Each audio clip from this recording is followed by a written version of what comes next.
Перекрасим нашего Шрека в нормальные цвета. Для этого создаем папку Materials. Создаем новый материал. Называем mColor. Как понятно из названия, он позволит нам задавать цвет.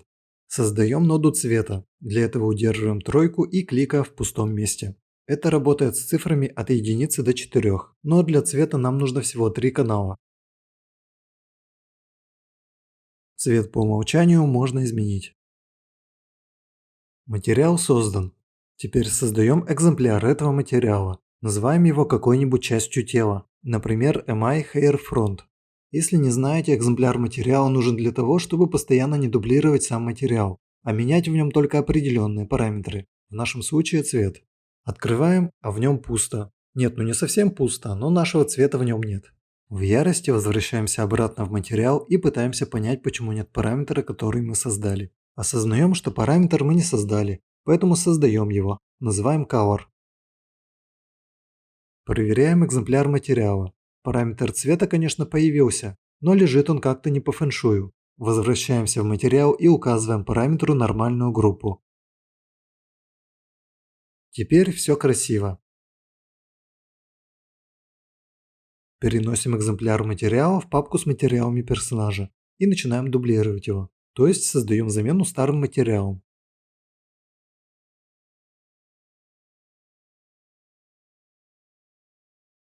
На этом рутина не заканчивается. Теперь по одному удаляем старый материал и при удалении указываем наш новый материал. После чего нажимаем Replace References, то есть заменить ссылки. Вылезает много подозрительных окон, соглашаемся со всем.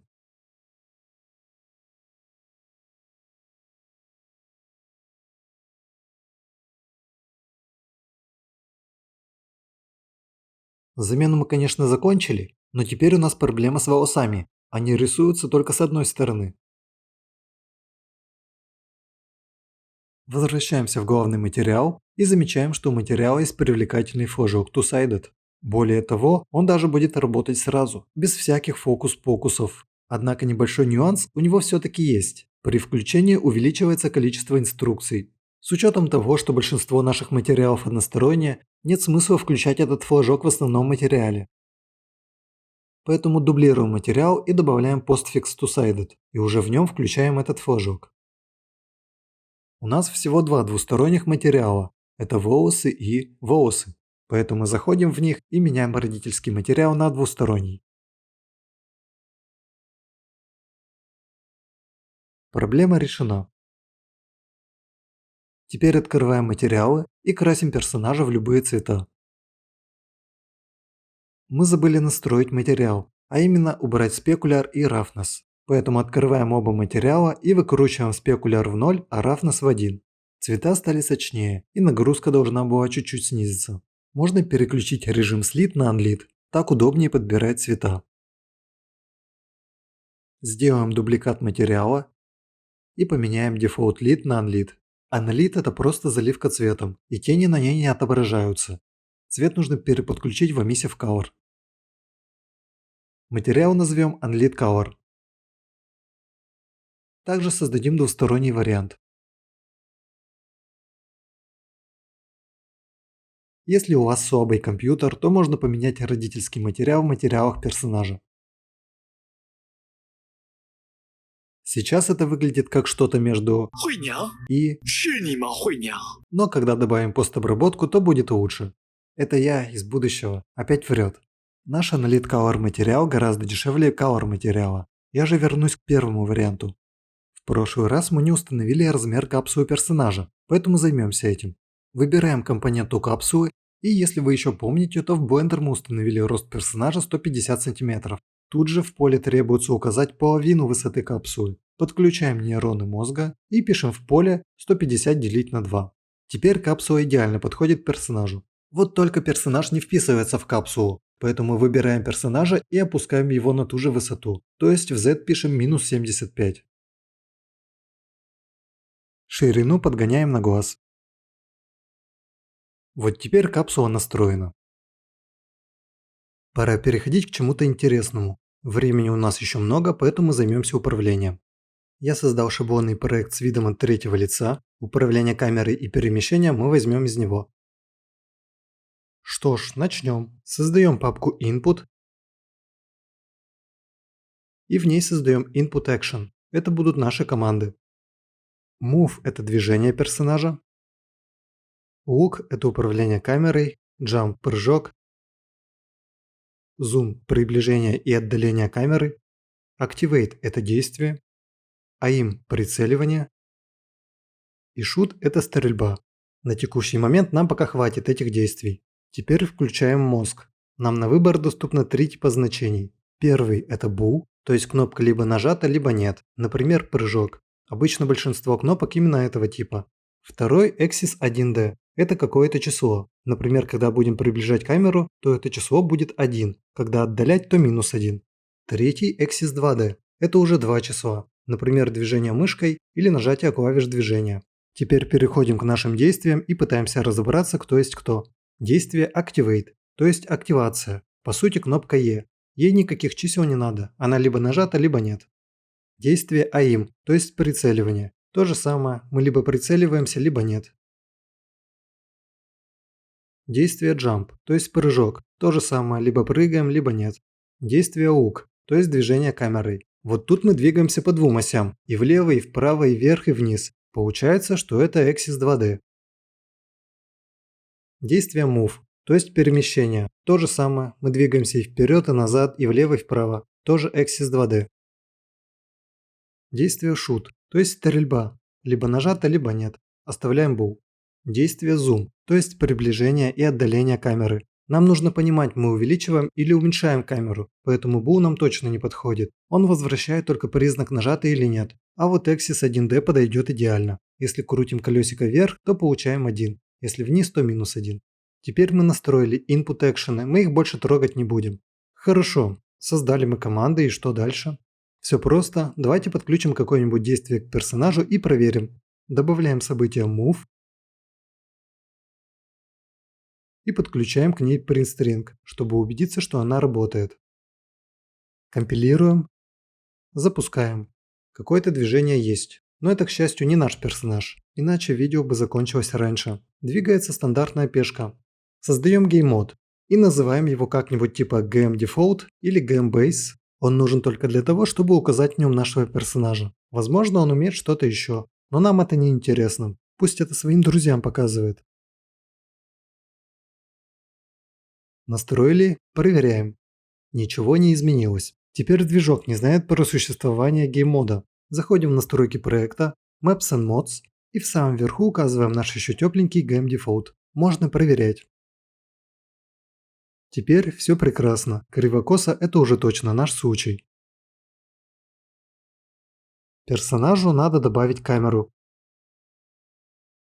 Камеру обязательно вкладываем в капсулу, а не mesh, потому что наш персонаж – это в первую очередь капсула, а mesh – это просто дурачок, который бегает на месте внутри капсулы. Но об этом мы потом поговорим. Камера нормально не будет работать без своего братюни Spring Arm, поэтому добавляем и его. Spring Arm – это селфи-палочка, поэтому вкладываем камеру в Spring Arm, а не наоборот.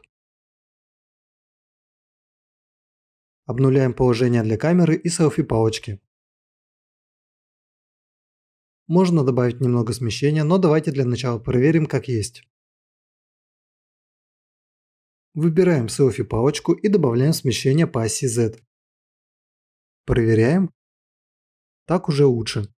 Это все, конечно, здорово, но input экшены все еще не работают. В чем же может быть причина? Конечно же в том, что мы их не привязали к клавишам. Сейчас привяжем и все заработает. Создаем Input Mapping Context. Назовем его как-нибудь типа EMC Default, EMC Base или EMC Player. Добавляем Move. И привязываем клавиши вперед-назад, влево-вправо. Мы связали наши действия с клавишей, проверяем. Ничего не работает. Это потому, что движок ничего не знает про наш EMC. Поэтому нам надо как-то о нем заявить. Для этого нам нужен player-контроллер. Называем его PC Girl. Персонаж игрока и player-контроллер – это как селфи-палочка и камера, как Биба и Боба, как Горк и Морк. Они всегда работают в паре. Пишем get enhanced input local, получаем два варианта. Выбираем то, что попроще. Эта подсистема дает возможность зарегистрировать наш EMC. Вытягиваем соплю и пишем add mapping context. В этой ноде выбираем наш EMC, после чего подключаемся к событию begin play. Готово. Теперь наш контроллер точно подключит EMC. Так ведь? Проверяем. Все еще ничего не работает, потому что про наш PR-контроллер тоже никто ничего не знает. Он, конечно, добавит EMC, но кто добавит его? Возвращаемся к первому пациенту и осознаем, что гейм-мод нужен не только для того, чтобы указать в нем персонажа. В нем нужно указать еще и контроллер игрока. Проверяем. Работает. Этот порочный круг наконец-то разорвался. Ранее мы указали, что у действия Move тип Axis 2D, поэтому давайте посмотрим, что нам возвращает событие. X1, Y0. То есть все клавиши, которые мы добавили, возвращают движение вправо. Ну или X равен 1, а нам не надо, чтобы они все возвращали X равен 1.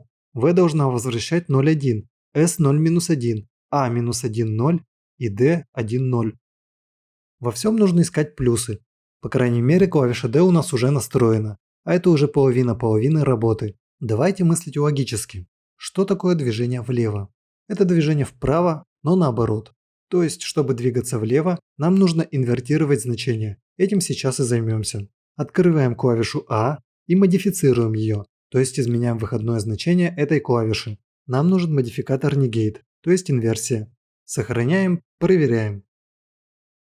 Все сработало. X-1, Y0. Остальные клавиши работают по-старому. Теперь следующий вопрос. Что такое движение вперед относительно движения вправо? Все просто. Это тоже движение вправо, только X и Y меняются местами. В клавише V добавляем модификатор swizzle, и он заменяет стандартный вектор X, Y, Z на что-то другое. В нашем случае Y, X, Z. То есть X и Y для этой клавиши поменяются местами. Заодно добавляем этот же модификатор клавиши S и проверяем.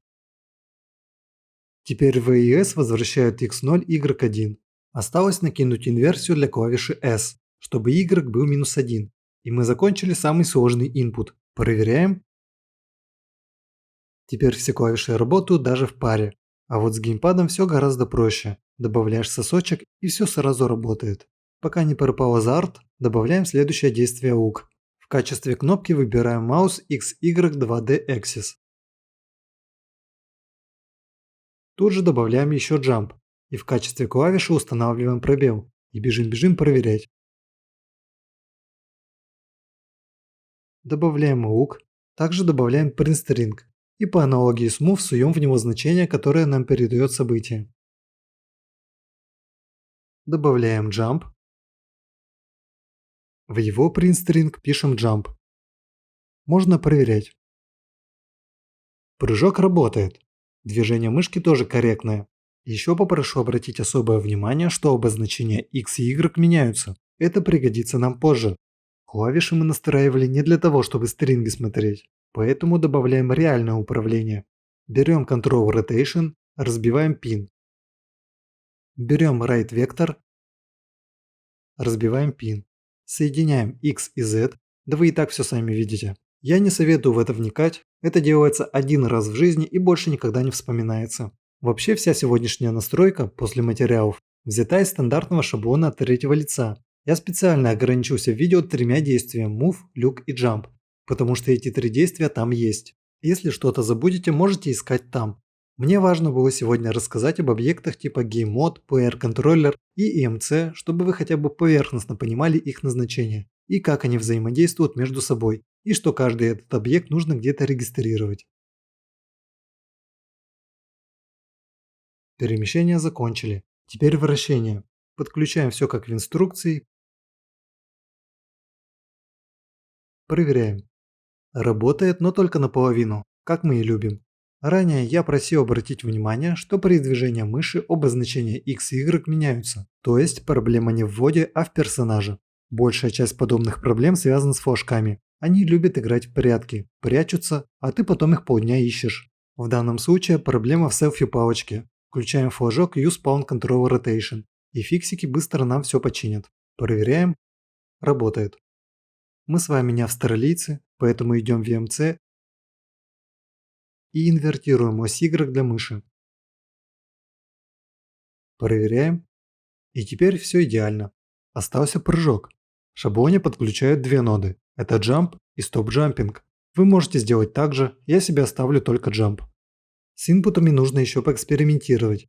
Поэтому отключаем Jump и подключаем ко всем пинам разные принстринги.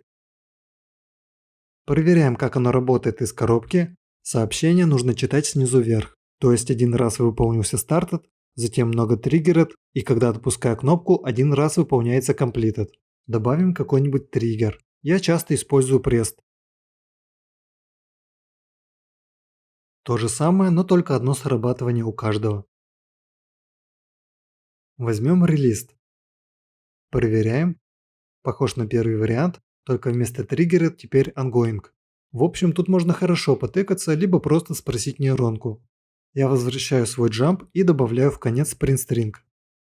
Сейчас у меня нет никаких триггеров, поэтому jump вызывается постоянно. Если тут будет какая-то тяжелая функция, то это может вызвать проблему, поэтому возвращаю prest. Все, базовое управление теперь точно настроено, можно выдохнуть. У нас тут нарисовались два бомжа, про которых я совсем забыл. Контроллер переносим в Blueprints, а для GameMod создадим папку Core. Появляется предупреждение, которое говорит о том, что из-за перемещения гейммода он может быть потерян в настройках проекта. Соглашаемся. Сейчас, если зайдем в настройки проекта, то гейммод все еще там. Однако стоит нам перезапустить проект и... Ничего не изменится. Фух, похоже, это было ложное предупреждение. Раз у нас все хорошо, то собираем какашки и коммитимся. Сегодня их много. Мы поменяли много материалов. А чья это первая какашка? Это же наш гейммод. Все равно удаляем весь мусор и идем проверять настройки проекта. Вот теперь-то все встало на свои места. Выбираем его заново.